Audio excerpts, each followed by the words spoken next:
Great. Good morning. Good morning and welcome to the monthly online talk of the Berlin Music Commission. I'm Eva Balaban, the Sustainability Manager, and I have the great pleasure to welcome today Claire O'Neill, co-founder and CEO of A Greener Future. Hello, Claire. Thank you for joining me today. So I'm pretty sure everyone knows who you are, but would you like to just briefly introduce yourself before your presentation? Yeah, so it's a real pleasure to be here, by the way. I've connected to each of you. We had introductions before and there's some impressive people on the call. But just to let you know, I have my video on my screen and my microphone on my phone, which is why you might see a younger version of me on the screen, along with my picture from the past. I'm the CEO and co-founder of A Greener Future, which used to be known as A Greener Festival.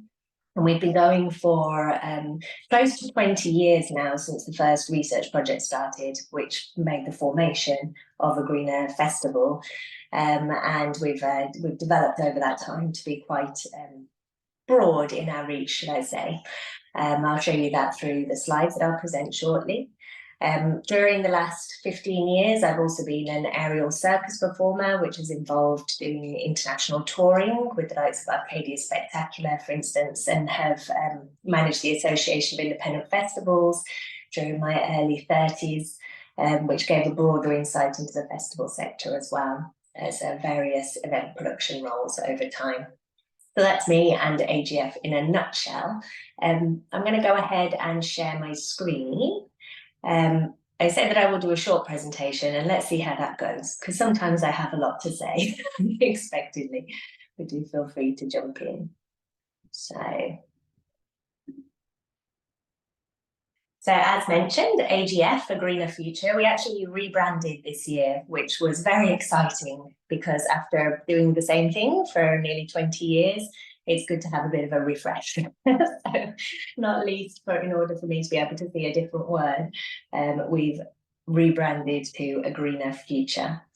We're working with all of the industry, and what I mean by that is the live sector, the various different elements of that ecosystem, whether that's venues, festivals, promoters, agents, suppliers, and we also liaise with the rest of the industry and with governments in different areas and different institutions as well. So I'm going to today go through a snapshot of some of the things that we do as AGF, and then a bit of the broader problem, because I think it's good sometimes to just take a look up from the detail of day to day and go, why are we doing this? And then a look at, well, what are we doing about it? A few small examples of that, and then we'll go into the Q&A. So I'm not going to go into too much detail in that respect. So the services that we do as A Greener Future, we recently started a membership area, and that's in 3 different tiers. So one is free membership, and if you go to agreenerfuture.com, you can see there that there's an option to sign up, and then a whole bunch of resources for whether you're a venue or a festival or whatever it may be. You can get access to those for free. And then we have 2 tiers of paid membership, which include, to varied degrees, the remainder of the services. So sustainability diagnosis is something that we started just last year, actually, because we help events and venues by doing a self-assessment, an on-site audit, and then detailed analysis as part of our AGF certification. But we found not everybody is either ready or wanting to go for certification. So the sustainability diagnosis is a way of essentially getting a diagnosis on where you are right now. So how would you fare in the greener arena or greener festival or greener event certification, for example? And if there are gaps, how can we help you to fill those gaps? Do you have your strategy and action plan in place? Are there connections that we can make between you and others in the industry to deal with certain problems, for instance? There's then the AGF certification, which I'll go into in a bit more detail on another slide. We also do training for our assessors. We've got assessors from about 30 countries around the world, and that's because we want to have local knowledge, but also reduce our travel when we're working with different events and venues. We accredit universities if they're, for instance, doing a master's in event sustainability, then we can give industry ratification in a way. So we can accredit that course to say that it's fit for the sector. And then we do research projects as well, all as part of the AGF institution. And then we do consultancy, which includes anything from making strategy and action plans with organisations, their CO2 and net zero strategy.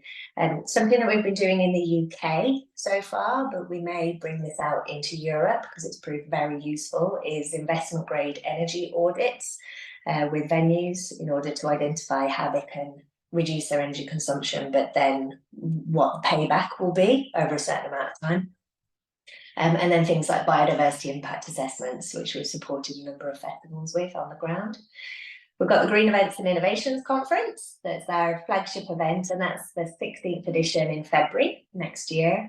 And then we work with various different groups in the industry, different institutions, and the likes of Live Green in the UK, or the Association for Electronic Music, and various others, in order to see how we work collectively as a sector to deal with all of these issues that are bigger than us all.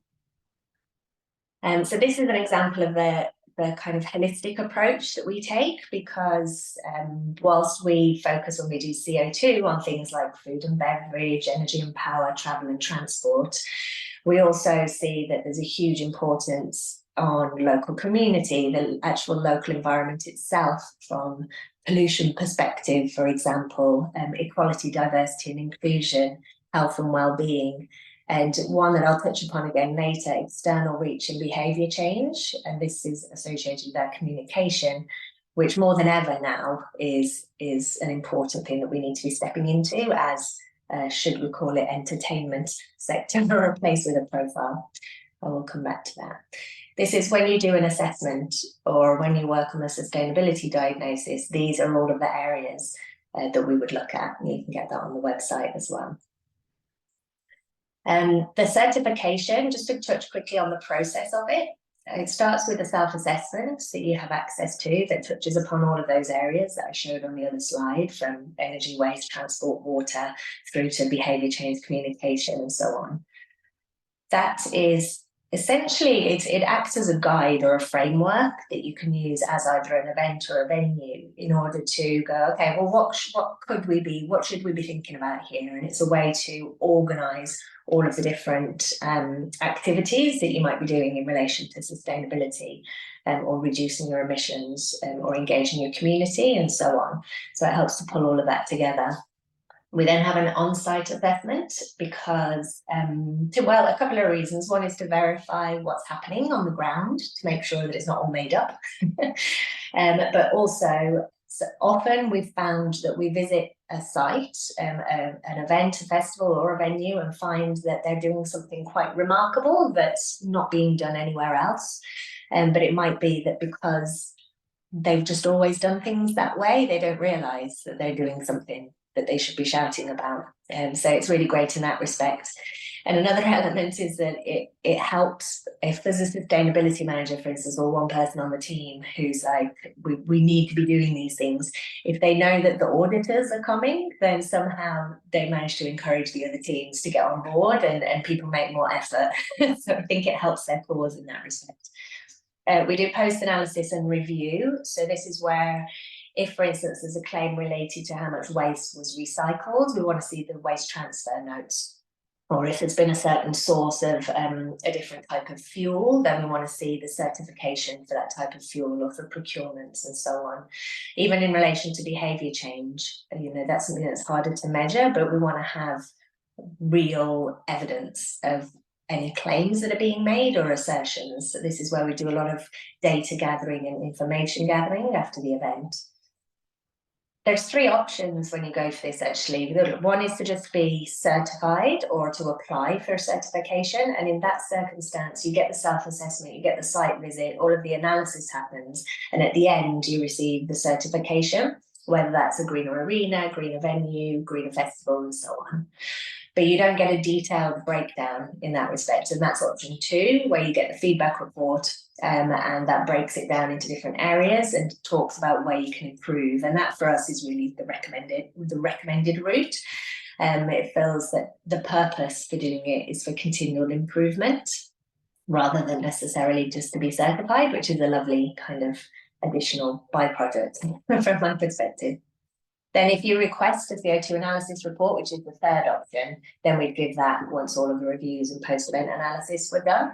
But we also, in many cases, people are doing their own CO2 analysis or they have a third party, and in which case that's just submitted as a part of the self-assessment process. And then anybody who's certified gets entered into the International AGF Awards, which happens in, it's going to be 27th of February in London, connected to the ILMC, the International Live Music Conference. We happened the day before. And that was so that we could really tease out and give a bit more detail about why people were being certified. So for instance, we have things like the award for best water and sanitation actions, or in energy or transport or communication.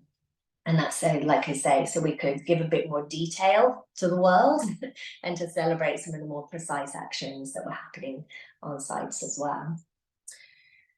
So just to give another little insight into something that we started since the pandemic, which is a greener tour. That's headed up on our team by Jamal Chalabi, who's got a lot of experience on touring. And we first worked together on Bring Me the Horizon tour, which was the first arena tour in the UK back after the pandemic.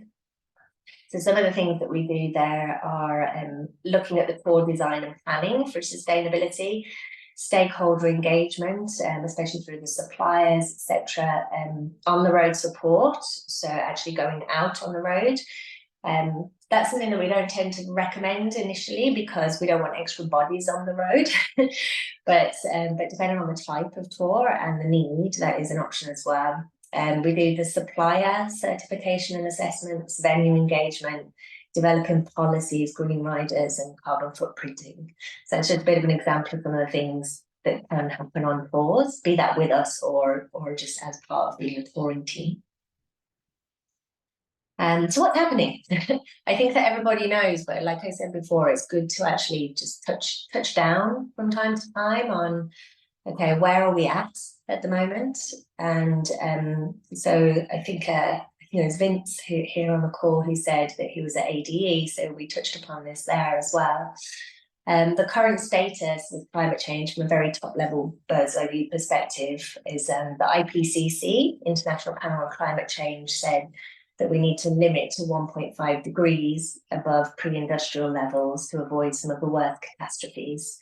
And today we're already at 1.1. Some reports say 1.2 degrees of warming, and they've just had the 3 hottest months on record. It's 2023 at the moment. I think we're still in October.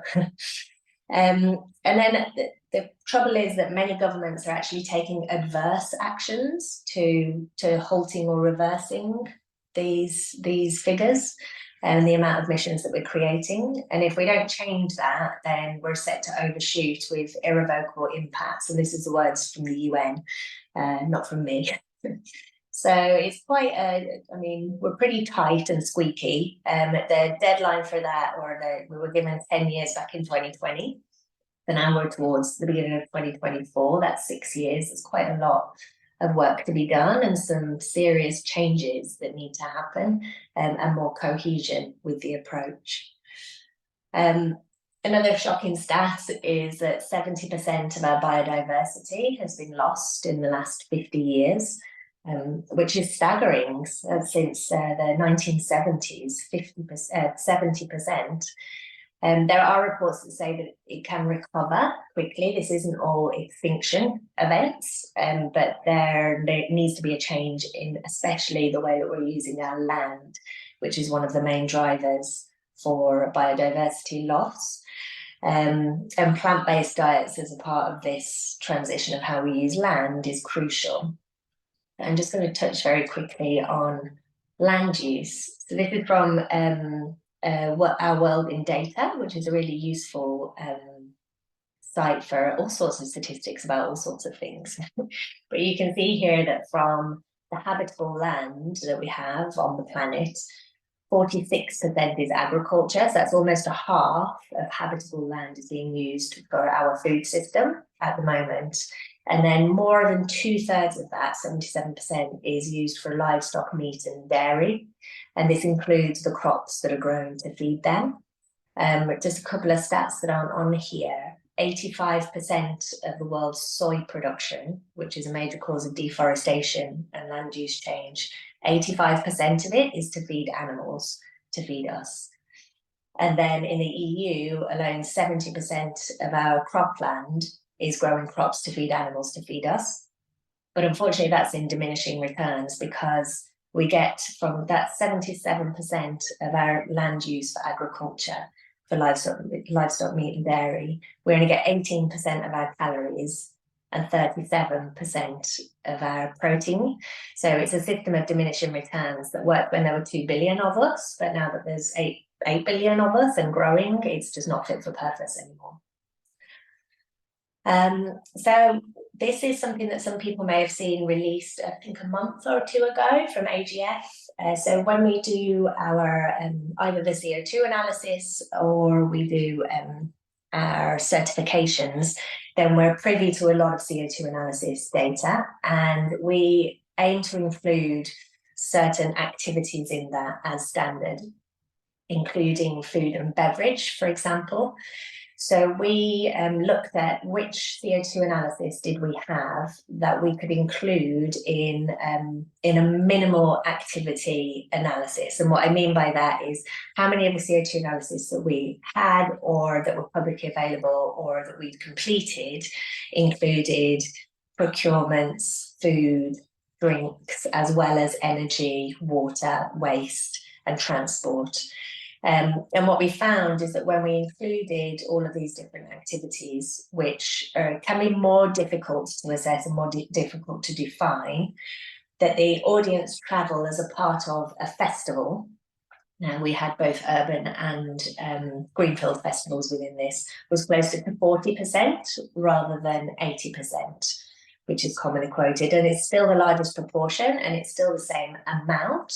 It's just when we take other factors into play, we can see that there's other significant things we need to deal with as well. When we looked at the wider travel with production traders, artists, it was closer to 60%, 58 there. And then food and drink, the average impact of that was over 1/3. And this is something that is often excluded because of the difficulties in analysis or conversion factors or gathering the data. But this is something that, from looking at all of the previous things that I said here in the previous slides related to land use and the need to transition, it's crucially important and something that we should be putting at the same level of importance as travel and transport. Energy, interestingly, on the festival site, so now this is just the energy that's used on site to produce the show, was more like 1.5% when it was HVO and 5% when using fossil fuel generators. It's worth noting that the events that we assess and the ones that we do the CO2 analysis for are generally implementing best practice already, or they tend to be doing more, or they're more aware of trying to reduce their energy consumption, for example. So this would be potentially slightly different in other cases. The wastewater and sewage came out at around 5% also, which is tiny in comparison to, I suppose, the attention that the waste gets. However, what's not included here is the embodied impact of what becomes waste.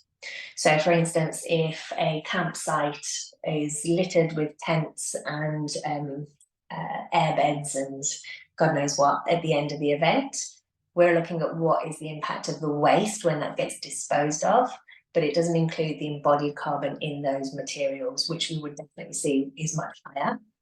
But then that brings us into the question of who is responsible for those emissions. So is it the individual who has brought those items? Is it the festival? And this is something that as a sector, we're looking at where to draw the lines, especially as we start to become responsible for things like carbon removals and carbon accounting, which is going to be more and more of a requirement going forwards throughout the rest of the decade. Something that's really important to highlight as well is the CO2 analysis can really overlook biodiversity and other important impacts. So looking at, for instance, the wastewater sewage there, it looks like, oh, well, that's quite small compared to the other factors. So maybe we don't need to focus so much there. But water itself is such a seriously valuable resource, the source of everything. And it's going to become potentially more scarce or more at more risk of pollution when we get things like droughts and floods going forwards. And I think that there's a beautiful opportunity actually within the live event sector to be real innovators in this space and to create loops where we're using as little water as possible, but as efficiently as we can, and cleaning it and reusing it in situ wherever possible. So the full report for that, in case anybody can't see this and is just hearing it, it's at www.greenerfuture.com, and then just / carbon impact assessment. And there's a detailed report there where it goes into all sorts of different facets, and it's free to download, so do feel free to grab that. This is just a graph that's telling you what I just told you on the other slide, and I thought some people just like to visualize in graph form. So you can see that still the lion's share of the impact is the audience travel at just over 40%, and then food and drink is very close behind at 35%. So what are we doing about it? Well, there's a huge number of people doing so many great things. So I'm just going to do a little snapshot here of some of the overarching issues. So one thing is collaboration with different parts of the industry. This in front of us here is the European Green Festival Roadmap, which was commissioned by Europe and AGF. We worked on it along with Linnea Svensson from Green Events Norway. And this is an example of where we're making, as an industry, kind of a North Star that we can all work to and an action plan in order to get there. This roadmap, it's based upon a number of different, similarly to how I showed you the different sections that we assess as AGF. This is broken down, I think, into seven different sections, which are connected to the future festival tools as well, which are free to download resources, search future festival tools. But we also added in biodiversity and people, the local community, because again, we know that we can't just solve all of our environmental problems without including the social elements and bringing people on board, and also obviously protecting our biodiversity and not just getting lost in net zero strategies, even though they're important. So the other thing with this is the strategy and action plan are overarching. There's not, that's something that we think everybody needs to do. And that's why we've developed this, so that people can easily access a template actually, and then you can make it your own. And then we've identified that different actions have got different levels of difficulty, and that we need to do reviews in 2026 and in 2028 to make sure that the action plan is still fit for purpose and that we're still on target for reducing our emissions. I should say this is part of the 3F Future Fit Festivals project from Europe, and it's co-funded by the European Union and the European Commission. And this is part of a 3-year project, but we do hope to be able to continue the updates on this work going forwards with the rest of the industry. And also there is a free to download, almost like a Excel sheet or Google sheet that details all of the actions, so you can really tailor it to your event, your location, your circumstances. So collaboration in that respect. Then the other, there's a couple of other things that aren't on this slide but are related, which is the European Arenas Association. We developed guidance with them for arenas in Europe, and soon to come is another piece of work with the National Arenas Association, which again is trying to help set a level playing field. and to give people the tools so that not everybody is having to go off as an individual organisation and do that work from scratch, or everybody get their own consultant that's coming up with the same information. Although that would be great for us. We're thinking we've kind of got a deadline here, so let's get it done as quickly as possible. I remember what I wanted to say about the European Green Festival roadmap as well. The North Star is that the European Green Deal sets a target of a 55% reduction in emissions by 2030. Sorry, 55% reduction emissions by 2030, and that was from 1990 levels. And we recognise, and this is relevant to anybody in the sector, whether you're a festival or not, we know that you probably don't have a baseline from 1990 to work from in that respect. And also we as an industry are not being given guidance at the moment by the EU. And so we don't want to be caught kind of with our pants down later down the line when suddenly we're expected to be fulfilling these targets and ambitions.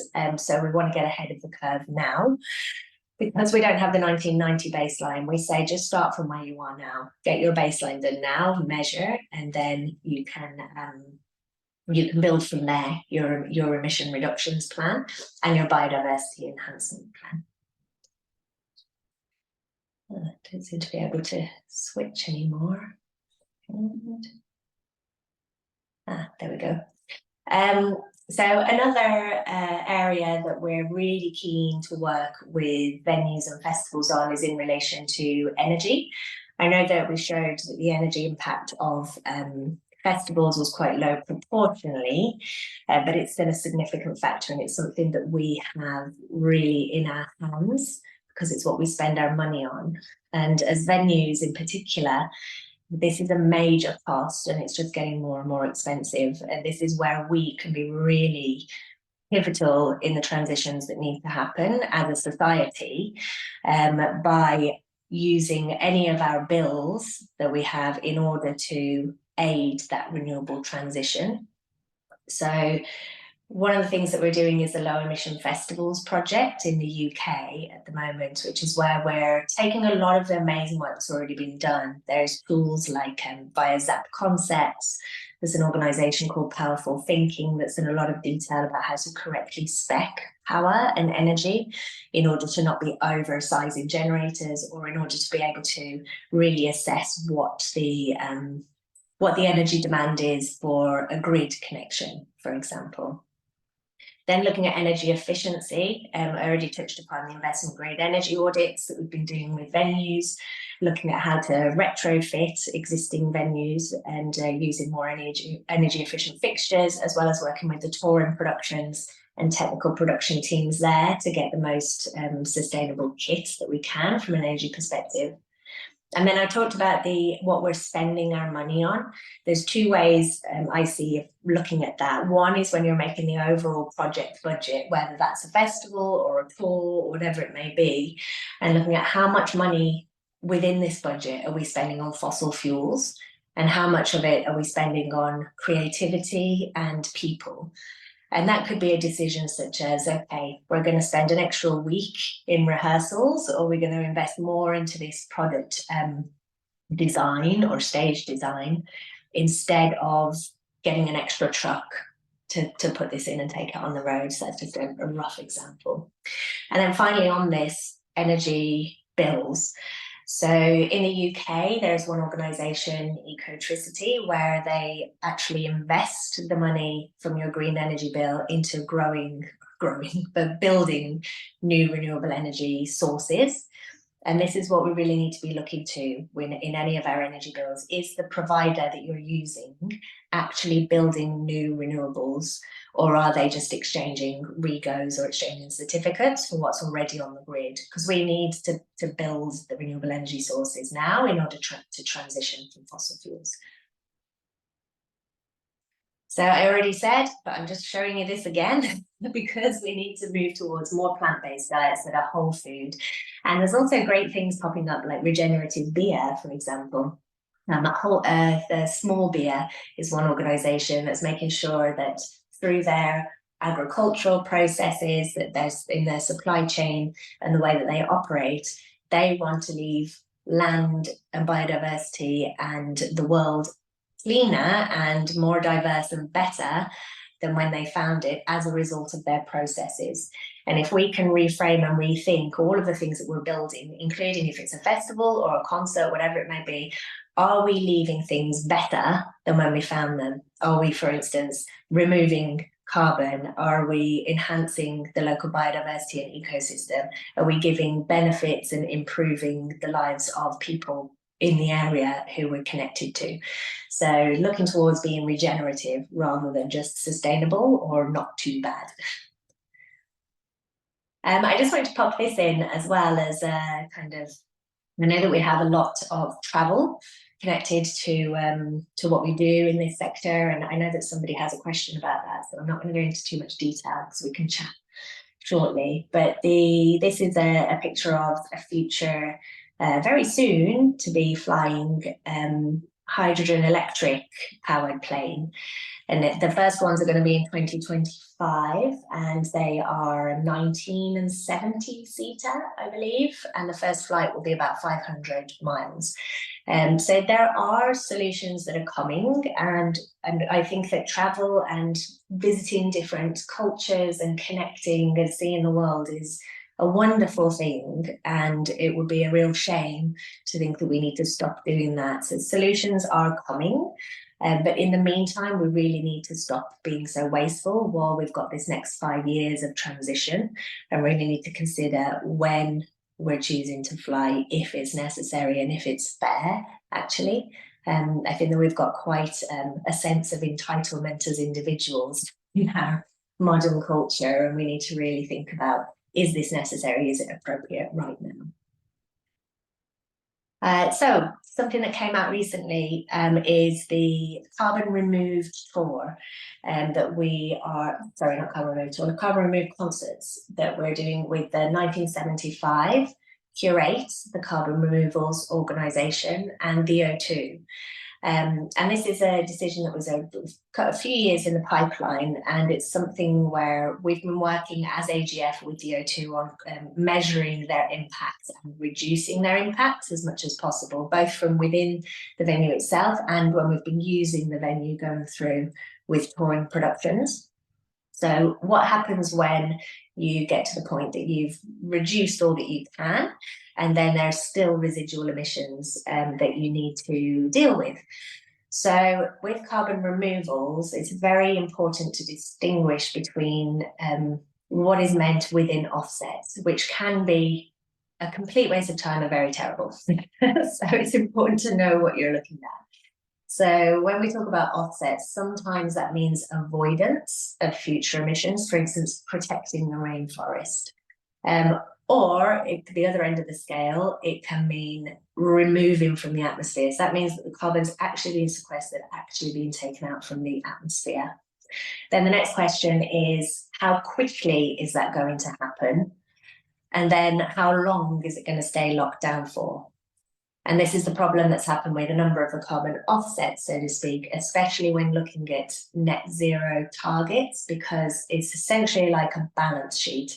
And if you're putting a ton of carbon into the atmosphere, in order for that to get to net zero, it needs to be actually removed from the atmosphere back to zero. If you release a ton and then avoid someone else releasing a ton, there's still a ton in the atmosphere. So all of the actions that Curate take and others who refer to removals are about pulling the carbon out of the atmosphere. And I just want to talk a bit about the way that is done. And we first did this actually with the Queen's Platinum Jubilee pageant, where we were the sustainability team, and we fully carbon removed that show. Now that was it felt very secure because there's a suite of different options here. There's a number of pictures on the screen for those who can't see it. One is direct air capture. Now this is very expensive, it's very energy intensive, and it's very fast, and it locks it up for a long time. So whilst it is a great solution for speed of drawdown and for durability, it's quite unaffordable, and it needs to be scaled if it was to be done as a solo solution, certainly for the entertainment sector. So that is one part of the puzzle in order to improve the suite, the whole speed and durability. Then there's enhanced weathering. Now, this is a way that you can, essentially, these are rocks that naturally bind carbon to them. And we can, by grinding these, increase the surface area, and then that carbon sequestration happens more quickly. Then you can spread it onto fields or onto soil, and it will enhance the fertility of that soil. So act as a natural fertilizer in that respect. So this has got biodiversity as well as the carbon removal benefits. Similarly with biochar, which is by using heat, you are, instead of burning wood or biomatter, you're turning it into biochar and locking that carbon into the biochar. And then again, this can be put into the soil and enhance its fertility. And then the more, I suppose, the longer solution is through forests, etc., which have great biodiversity benefits, obviously, and it's something that we need to be doing 100%. It's just that it can take up to 50 years for the carbon to come down. So when we're looking at our calculations and, okay, how quickly is the drawdown and how quickly do we need to get our CO2 levels to a safe level, then this is one part of the mix, but not the entire solution, because we need these other fast solutions as well. So it's kind of where tech and nature are coming together to deal with the situation that's on our hands, because unfortunately we left it a bit too late to be able to use only nature-based solutions. So yeah, I did say that I might end up talking longer than you'd expect.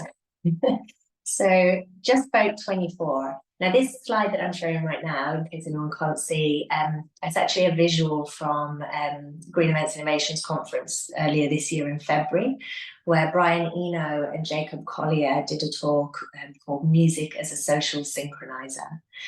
And it's so moving and also so true that it's our ability to communicate, whether that's through art forms, through music, or even through the platforms that we have, whether you're a well-known venue and you've got thousands of people coming through every year, or a festival, whatever it may be, a media organization, we've got such a platform. And at the moment, despite the difficulty already of doing this transition, if everyone was on board, unfortunately, in some political areas and certain sectors and businesses, there is a culture war being created where people are calling out climate hoaxes, or, you know, there's saying that we can't afford to do this transition. The truth is that we can't afford not to, and we need to get everybody on board. In the UK, we have an election coming up, probably next year. And at the moment, people who are young are restricted from voting because of extra hoops they need to jump through to get their ID to be allowed to vote. Unlike elderly people who are able to use their bus passes, students aren't allowed to use their student ID. So we're trying to really engage as many young people as possible to get registered to vote and then to really use their voices, because what happens over the next 5 years, the next term of whoever's in government, this isn't only the UK, it's the whole of the EU, all across the world, also in the US. Whoever is in charge, they need to be at least working to help this transition and not to hinder it. And this is most important for young people than it is for those of us who won't be here to see the worst of the effects if we don't get this right now. So this is the one thing that I feel we need to be doing more than anything, especially in the coming year, and certainly the coming 5 years, is to use our voice and our platform. So another thing we're doing is coming together. I've already mentioned this, so I'll just jump through that quite quickly. But the Green Events and Innovations Conference, 27th of February, this is a great opportunity to come and meet the rest of the industry and people who are working on these very subjects, so that we can move more quickly and share ideas. So that is a kind of whistle-stop tour of AGF. My email is there. People need to get in touch. The website's agreenerfuture.com, and yeah, I'll be really happy to answer any questions. So thank you for the platform and for listening. Thank you, Claire, for this lovely presentation. I will open the Q&A session now. Actually, you addressed both my questions that I had, so Sorry, I did say I might end up talking more than planned. It's okay. Would anyone like to ask Claire a question?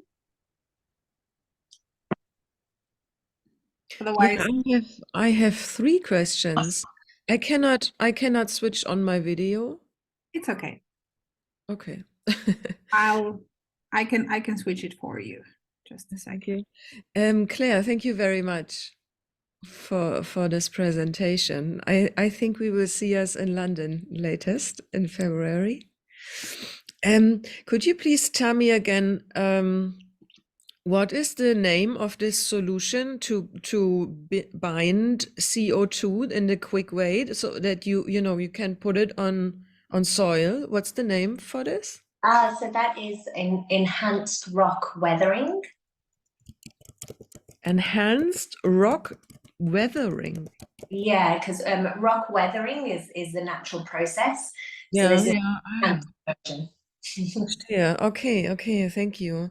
And do you have any no, my second question is I have the feeling that it's very important that we all the sustainability management people or consultants are connecting with each other to talk about solutions, practical solutions, because I have the feeling we don't have the time that everybody on his own desk sees, I mean, we all have different festivals, venues, whatever, and Yeah. have slightly different things to do, and you know what I mean.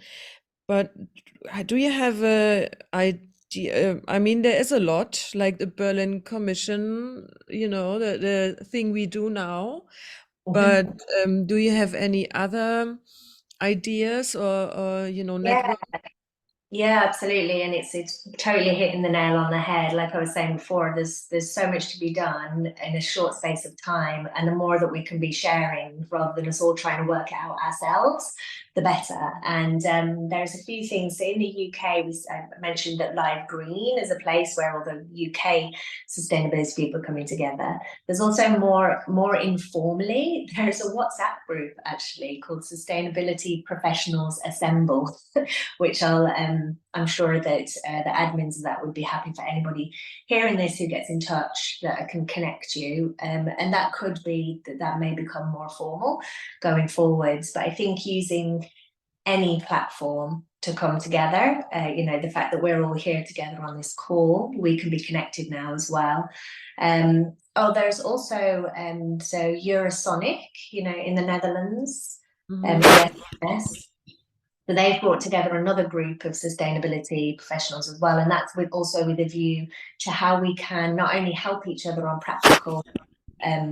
in practical terms, but also how we can then approach the EU or different institutions and governments with white papers or a united voice to say, this is something that we need your help with, whether that's connected to, for instance, our transport systems or energy systems or legislation frameworks that we're operating within that we can see we need change.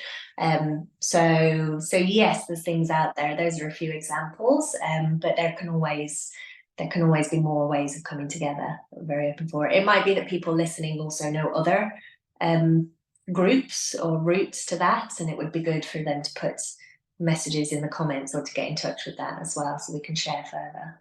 Yeah, that would be great, guys. And what's the name of the WhatsApp group? Sustainability? It's called Sustainability Profs Assemble, I believe. Assemble. And you'd need to be invited. So if anybody wants to join that, if they message me with their number, and then I can tell the admins to add you. It's there's a lot of people in the UK at the moment, but it is international. And so, there's people from all over the world participating there. It can get quite busy with chat, but you can always dive in when you've got a very specific question. Yeah. They've also set up a LinkedIn group connected to that as well, which might be worth having a look at. Okay, cool. Thank you very much. And I hope it's okay if I ask my third question as well. Sorry, guys. As I work for the Lausitz Festival, Lausitz, or in English, Lusatia, is a huge area of 12,000 square kilometers. And we are not a festival that's on one side and everybody comes to this side. The festival goes over 3 weeks and we have over 50 venues. And it's little churches in little, really tiny villages. It's theaters in more bigger towns. But in Lusatia, this whole area is the infrastructure is weak. So the biggest point on my menu, what I have to deal with, is mobility of our team, of the people coming to visit, and the artists, of course. Do you have any something like, yeah, these and these guys are specialized on mobility solution, sustainable mobility solutions? Do you have any hint for me who I can connect with?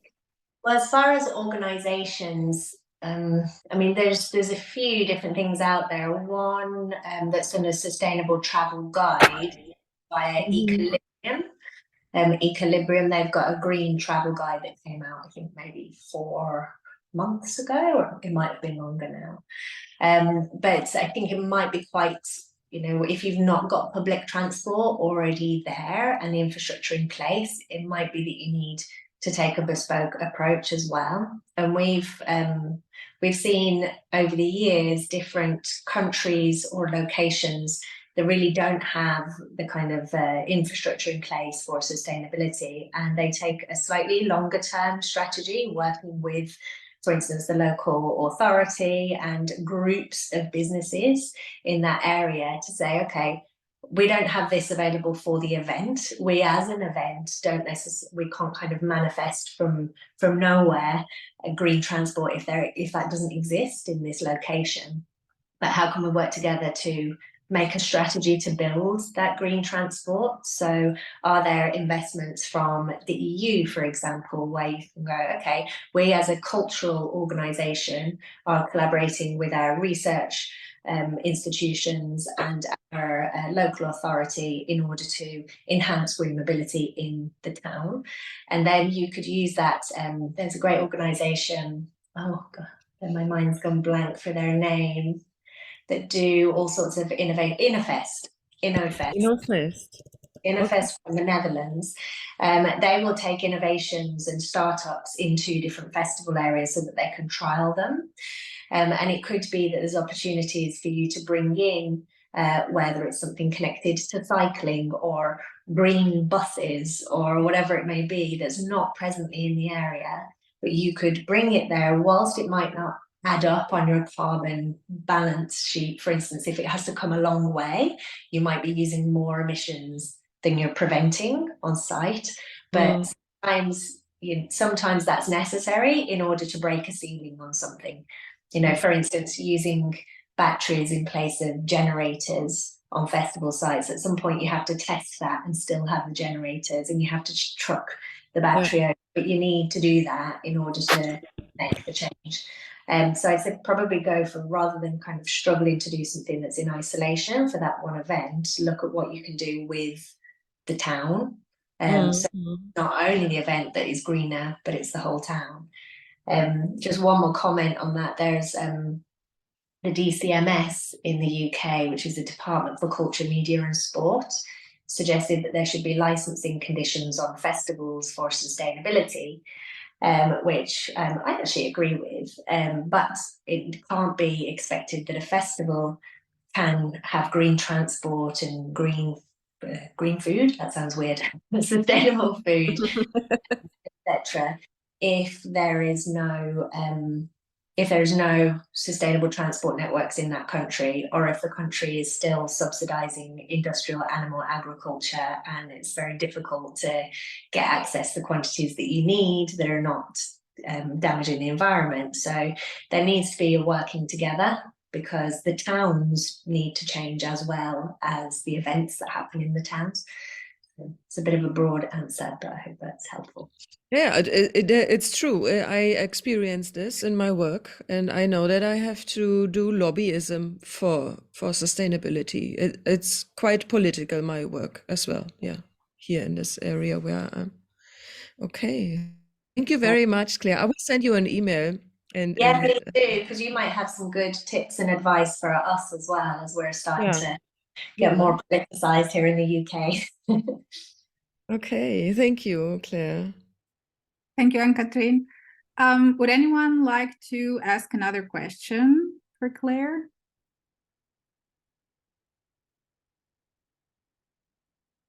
Okay, we had another question that was sent yesterday. I'll just read it. So, how to integrate the idea of circular economy into the entertainment and music industry? What are good examples of orientation? So, I mean, the circular economy and circularity is something that's kind of at the foundation of a lot of the actions that have happened over recent years. In the festival world, the Green Deal Circular Festivals template has just been released actually at AD Green last week. And it hits upon, it's not just about plastics and cups, which is what often comes to people's minds when you talk about circular events. It's essentially, as many will know, the circular economy is about not having this linear build or create, consume, dispose, which is what's got us into quite a pickle. Because we don't value anything that's on that value chain, it becomes waste and it gets depleted into something that's less valuable than it was before. Now, this never happens in nature. Nature is a cycle. So if you're creating something, it gets used, it decays, it then feeds the system again. So it goes back in this loop. This doesn't only apply to, like I say, physical materials and waste, or as you might call it, but also in respect to energy and water, and even in the way that you're working with people as well.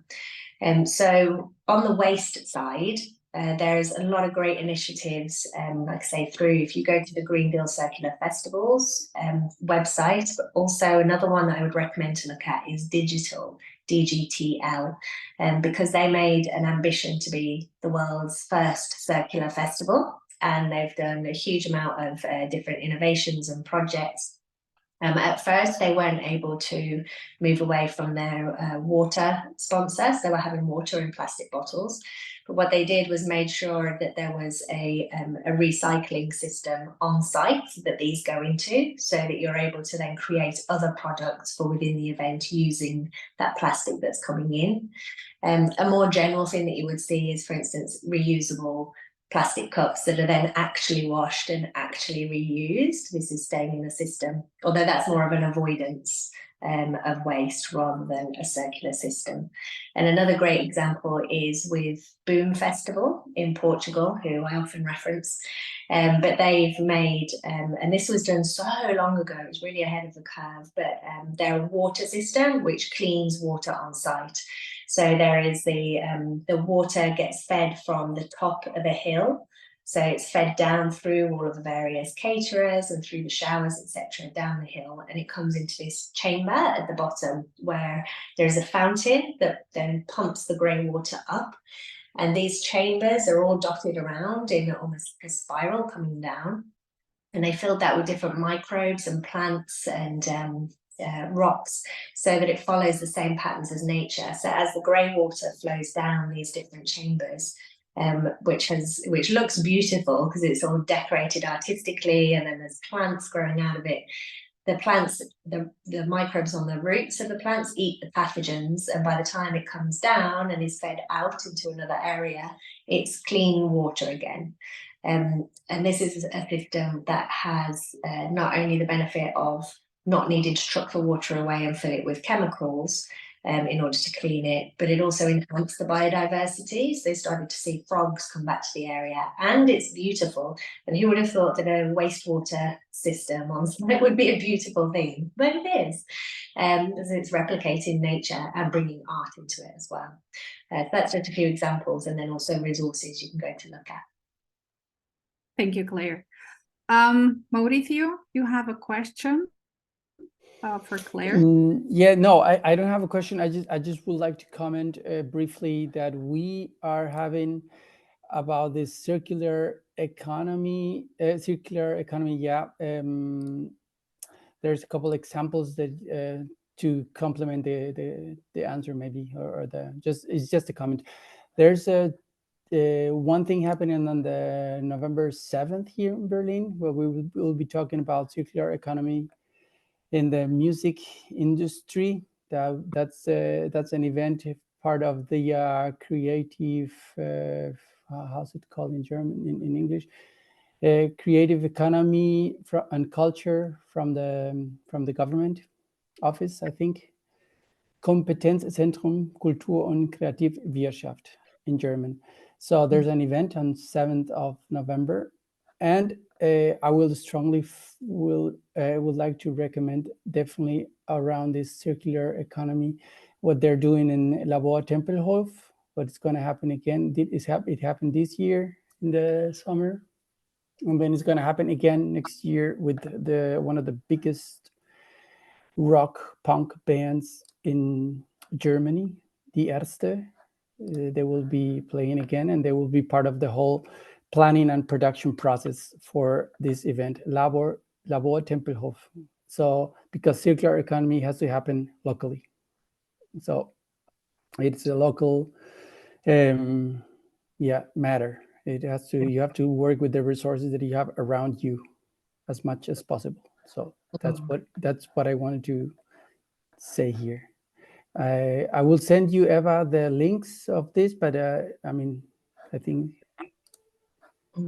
that's a really great point as well, about everything's online. Thank you. It's a great point about things happening in situ. You know, it's if, like we were talking about how in nature, you know, for instance, all the leaves that fall off the trees, they don't then gather themselves up and get shipped out to a place in another continent to get sorted out. They land where they are on the ground. So the more that we're replicating these kind of cycles, it also made me think about a couple of the projects for instance, turning P into T with one of the projects at Digital Festival. They're being able to actually process our so-called waste products as well. There's so much ammonia, for instance, that we need for fertilizing, and then with compost toilets, things like this. This is all part of that circular economy as well.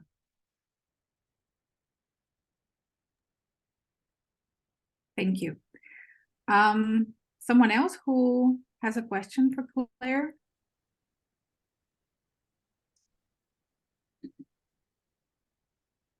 No? It's Michael. If I may. Of course. Hi, Claire. Thanks first of all for your presentation and for your impressive efforts made for the industry by your organization. I'm very impressed. Well, I'm dealing mostly with venue developments or venue transformations, and of course also greener touring. And we know both things do not work separated from each other.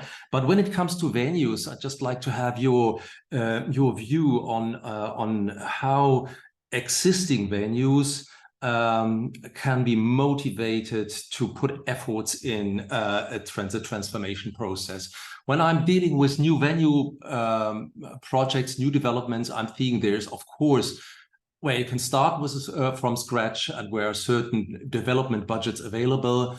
Developers are willing and able to think full circle to plan the next sustainable venue. When it comes to existing buildings, often I observe that there's a certain hesitation that building owners, venue owners are knowing that they have to invest a lot in their building for transformation. And often I think they're hesitating because they think in their 30, 40-year-old building, the amount is just too and to unreachable. It's all starts with I think with a self-assessment or with your assessment. But how do you observe how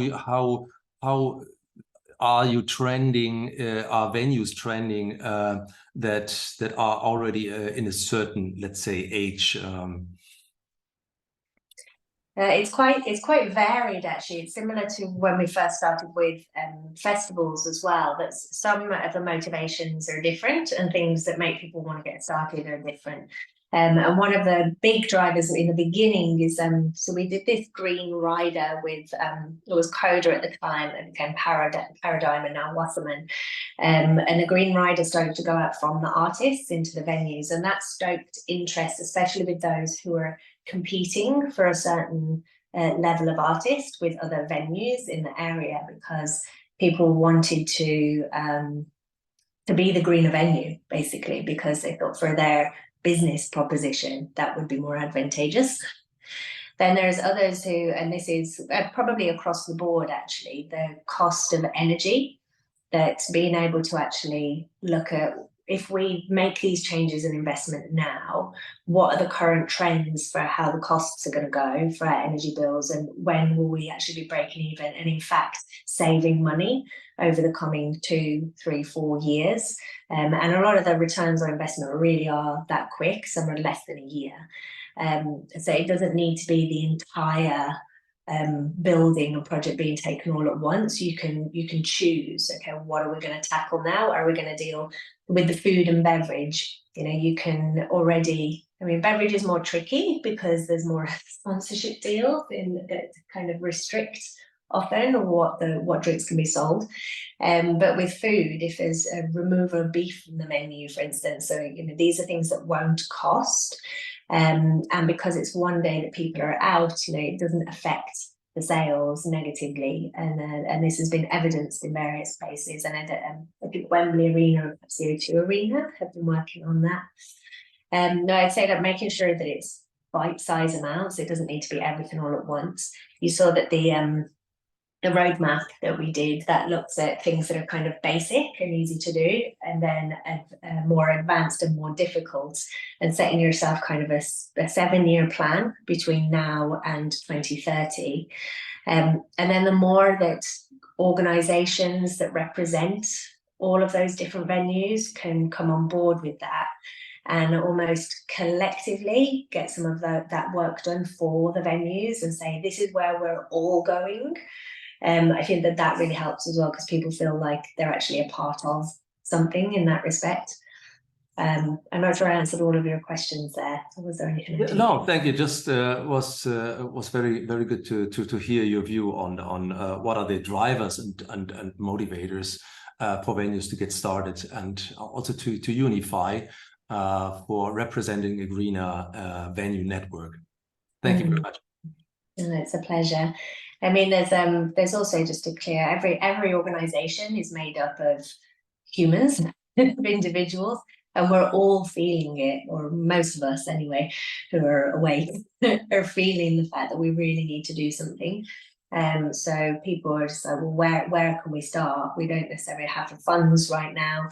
We're already dealing with multiple kind of crises and pressures on our time. How can we then take this on board as well? But to delay really is a false economy, because all of the drivers that mean we need to change, they're only going to get amplified. And the other positive is that as we are transitioning as a sector, so is the energy sector, so is the transport sector, so is the food sector. So it all moves together in that respect. It doesn't all have to be done in-house, so to speak. Thank you, Michael and Claire. We have a comment from one of the attendees who is representing a local event. I will read it. So the biggest challenge, not only for us, is to promote long-term commitment, volunteering, and to address the understanding of waste avoidance and more sustainable consumption. Unfortunately, talking doesn't help much anymore, because we have all the data. It's all about action and implementation. And then he adds, connecting, cooperation, and collaborative project work. is what is a step forward. Hands-on mentality, and that is a lot of work for us, but it's worth it. Okay, thank you for the comment. Anyone else would like to add something or ask something? Mauricio, would you like to comment something more, or? Yes, I would like to, Michael or Michael, if you are based in Berlin and would like to have some insights about, how to get your club or venue starting into sustainability practice, there's a collective called Clubtopia. They've been doing all this consultancy on clubs, and they just started the how is it called, code of conduct in clubs for sustainability in Berlin. So I will recommend you to get in touch with them. Clubtopia is a great collective. They've been doing this for quite a while, and they work directly with the locations, looking into, where can you actually reduce and avoid carbon emissions, but also not only that, but the energy and also the water consumption and many other stuff. So that's a great address, Michael, for you in Berlin, if you're based in Berlin. Yeah, thank you very much for that. I've taken a note and have a look at their website. Yeah, They're amazing. Yeah. Thank you, Mauricio. Sure. Nice. Yeah. Anyone else would like to add something or comment?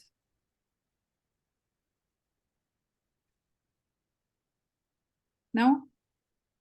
I might add one thought that I had that could be replicated. Just thinking about collaboration and taking action, because we've done all of the talking. So